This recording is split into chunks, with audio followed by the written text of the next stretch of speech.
Hi class, I apologize for getting week 5 open a little late.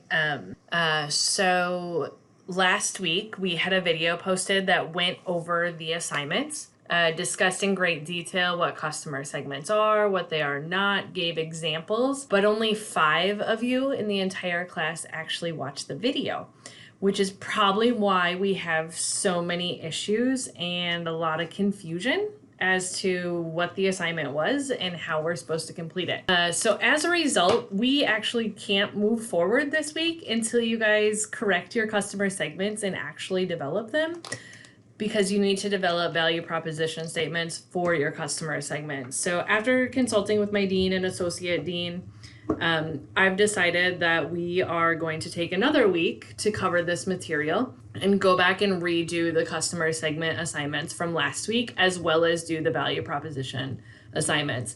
So with that being said, you guys are going to need to go back and reread your material from weeks 3 and 4, watch the videos. I do have tracking statistics set on these. Granted, you guys can watch or not watch what you feel you want to. However, going forward, I'm not going to have this opportunity to go back and redo a week because people aren't understanding the material.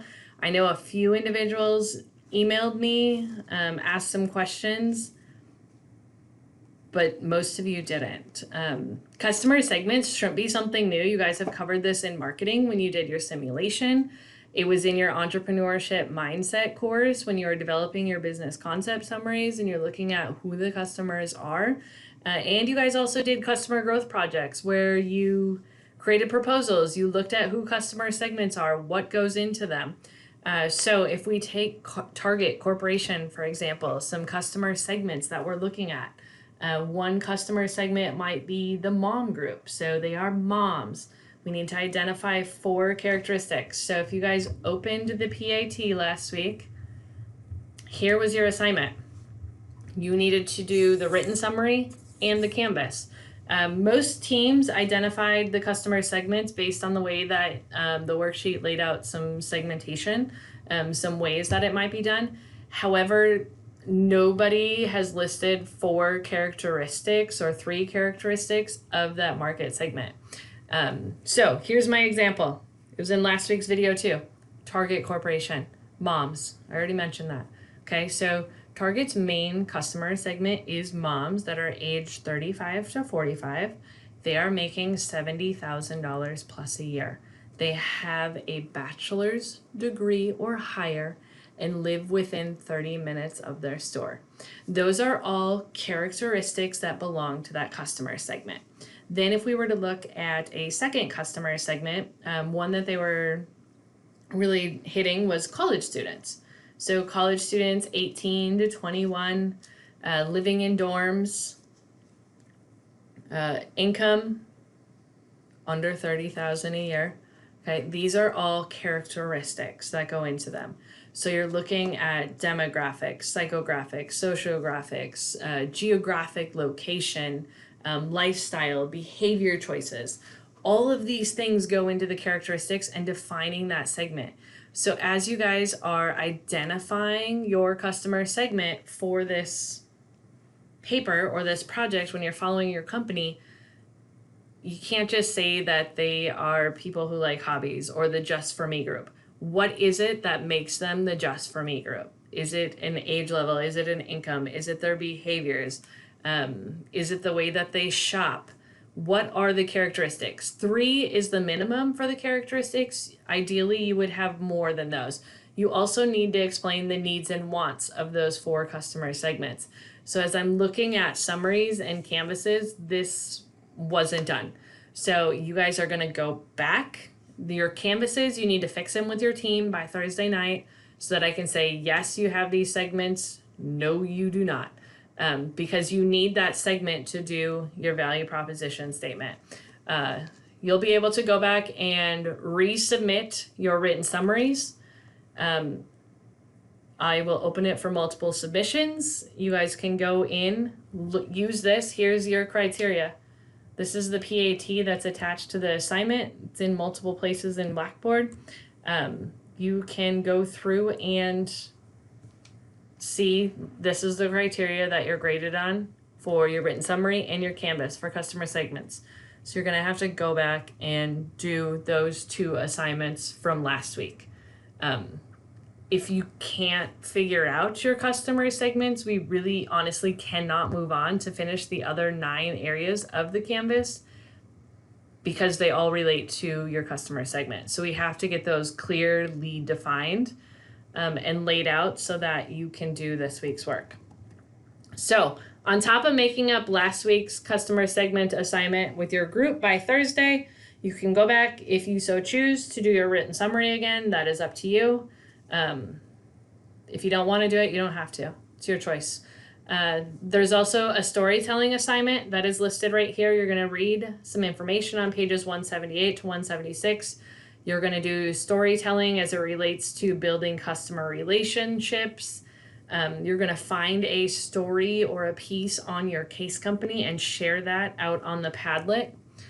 Share your story. That needs to be completed by Thursday as well. And then you have corrected your customer segments. You can move on to this week's material. You guys already should have read last week all about value propositions. So this week you need to do your team submission and your individual submission again. Your team submission is a little bit more intense this week for your groups, just because a value proposition canvas is done for each one of them. Sorry, I had to edit the way you see these because they're a group submission, so I can't do it in my view. So here's your case company written summary. If you open this PAT assignment that's attached to both of them, it walks you through in great detail what is included. Sorry, let me drag this to the other screen. Included in your part 2, your value proposition statement. So here again, you don't have your segments, so you can't do it yet. You got to get your segments corrected before you can move into this. But what ideally are the problems, opportunities, needs, wants, gain creators that you are looking to solve for these customers? Okay, you're going to summarize all of this information in your written summary related to the value proposition statement. There is going to be a different value proposition statement for every single one of your customer segments that you've identified. Your value proposition statements are very similar to when you were in your marketing course and you did your backpack simulation. You selected 2 terms or 2 values for the backpack each week that met the needs of that customer segment. This is very similar. It's just taking it a little bit further than that on how you create it. You should have read the material. Again, a value proposition statement, it's not a slogan, it's not a catchy phrase, it's not, L'Oreal because we're worth it. That is not a value proposition statement. This is a statement that says what value you are adding to the customer to meet those needs or wants that they have. Okay. What is the product or service that you are selling from that company? What is the end benefit that that customer is looking for? Who is that target segment for that product or service? You might, as a business, offer multiple products or services for your business. I know one team, when they did theirs, they really had certain products that stood out for customer segments, and that's kind of how they segmented their market. But you need to identify those characteristics. So who's the target customer for those? And what makes the offer unique or different from your competition or from what you're offering others. So this explains it in detail, what it is and what it isn't. You're going to do your written summary. All of this information right here is in your individual written. Then the business canvas, what your team needs to submit is listed here. This is unique this week. So besides submitting the canvas that you submitted last week with the new updated customer segments and value proposition statements, you also have 4 value proposition canvases. So once you've identified these segments, you should have their needs, their wants, their pain relievers, their gain creators, all of those identified. You're going to turn that in. That is your little problem solving sheet. I would take and divide your customer segments between your teammates so that you can all do one, compare information. So I have attached right here a sample value proposition canvas. Okay, you guys are going to fill one of these out. Here's the customer segment name. You add the name right here. Value proposition statement is going right here. Here is how you're going to help to develop or identify what that value proposition statement is. You need 3 pains, you need 3 gains, you need 3 customer jobs. You need gain creators, what are the products and services that you're offering, and pain relievers. So your book talks about these. Gains is really value. Pains are what are some of their needs or wants that aren't being met, or some of the difficulties that are leading to this product or service being created. And jobs, those are, it's not what job do these people have, but really what are they looking for the product or service potentially. What are some of their daily things? What are their behaviors? Sociographic, what things make up that customer group that then lead to them needing or wanting these products or service. So that's the value proposition canvas. So make sure that you're adding all 5 of those things for your team submission this week. So it's the canvas, the 4 value proposition canvases, and then the written summary on value proposition. And you're gonna have to go back and at a bare minimum, identify your customer segments with your team. If you don't want to do your written summary this week and redo that from customer segments, you don't have to. But I'm giving you the opportunity. I have not gone through and graded all the individual summaries, but just looking at them right now, I can tell you that a good majority of them are not going to even receive half credit. Just because they're missing so much of the information from the PAT assignment, and customer segments, just they weren't identified. I haven't found one yet on any of the assignments that were submitted, so that has to be made up.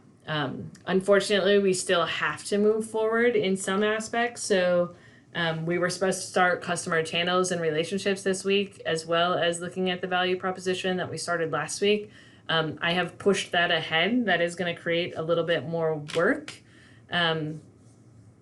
But I guess I don't know what else I can do to help you guys understand customer segments. So if you guys have ideas about what was unclear or what you're not understanding, there was reading material, there was articles, there was videos, there was examples. I discussed some examples in last week's videos. I would welcome that input so I could help future classes understand customer segments. I teach this class face-to-face and online every single term. And this term I spent more time than traditional on customer segments, just hoping that you could understand them more, and it actually turned out to be the opposite. It was even more challenging this term for groups to complete the customer segments. Usually it's about a 50-50 in the class, where some are struggling a little bit. They got 2 or 3 characteristics for one segment they have 1, maybe 2 characteristics. They're kind of very vague, so we just have to get a little bit more detailed. But this time I don't have any customer segments for any of your businesses identified. So I guess I'm struggling from an instructor standpoint to understand what you guys aren't getting. So if you have feedback on that, I'll create a survey this week that you could explain what was maybe confusing. Was it the videos? Was it that you didn't watch the videos? Were reading the articles online confusing? Would it be easier to watch a different type of video? Do you need more examples? I guess feedback would be helpful so that I can make it more clear going forward so that everyone understands and doesn't struggle. So I'll make that survey. It'll be optional, but that will give me some feedback so that I can help you guys grasp these concepts in this online course. It is a rather, it's a 4-term course, so it is tougher, okay? But these are concepts that have already been covered in other courses. So was it different terminology? Help me understand that. So if you guys have any questions, reach out and let me know. Thanks.